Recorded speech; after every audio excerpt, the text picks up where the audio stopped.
Welcome back. The news in details. President Abdel Fattah al-Sisi participated on Wednesday in the second international conference to support Lebanon via video conference. During his speech in the conference, President al-Sisi stressed on the importance of the international community's support to the Lebanese people in these difficult circumstances. The president also called on the Lebanese leaders to settle disputes and form a national unity government that is able to deal with current challenges. President al-Sisi added that Egypt provided all forms of support to Lebanon immediately after the Beirut blast through air bridge of aid supplies. The president said that the conference represents a message of support to Lebanon from all friendly countries.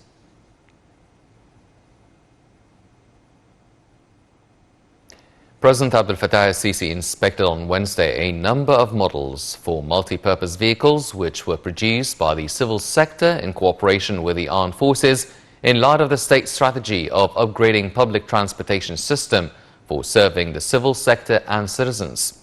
President al-Sisi was briefed by the head of the Vehicles Administration of the Armed Forces on the ongoing developing process for the new work system by using the latest scientific standards for designing and producing armored vehicles in the armed forces in cooperation with the Ministry of Military Production and the Arab Organization for Industrialization.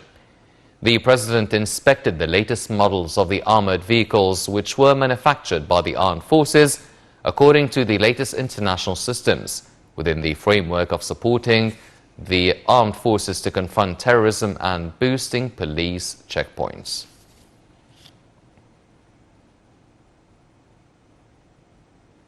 Prime Minister Dr. Mustafa Madbouli headed on Wednesday the weekly cabinet meeting to discuss a number of important files. During the meeting, the cabinet approved to extend the reconciliation period of construction violations till the end of the year. The approval came upon a number of citizens' demands. The Prime Minister stressed on the state's keenness on legalizing the status of the largest number of citizens to achieve the most benefits for them.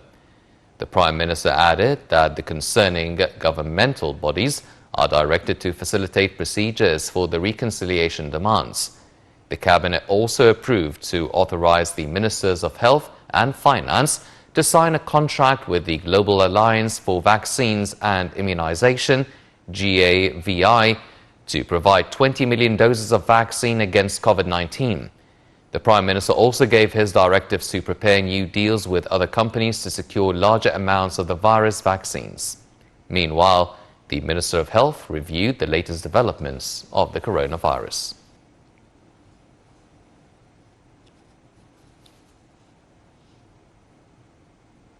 Prime Minister Dr. Mustafa Madbouli asserted on Wednesday that the establishment of Egypt's Sovereignty Fund comes within the framework of the country's plan to achieve sustainable development. During his speech before Egypt's Economic Summit, which Minister of Planning Dr. Hala Said delivered on behalf of him, the Prime Minister explained that the fund aims to create wealth for the coming generations through maximizing the usage of utilized and non-utilized states' assets and to achieve sustainable financial benefits.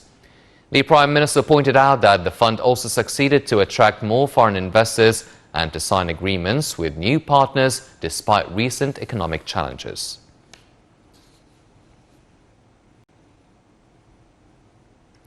Armed Forces Chief of Staff Lieutenant General Mohammed Farid witnessed the procedures of lineup and combat readiness of the Armed Forces securing elements on the Western Strategic Direction. The Armed Forces Chief of Staff also witnessed the tactical project Badr 6 with live ammunition.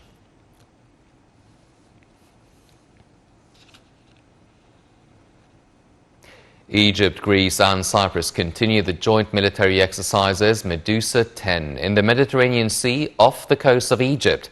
The joint naval and air exercise will last for several days. France and the United Arab Emirates also take part in the exercise. Air and naval forces from the USA, Saudi Arabia, Bahrain, Sudan, Jordan, Italy and Germany will attend as observers. The exercise comes within the framework of developing and enhancing military cooperation, as well as exchanging expertise between the Egyptian armed forces and the armed forces of friendly and brotherly countries.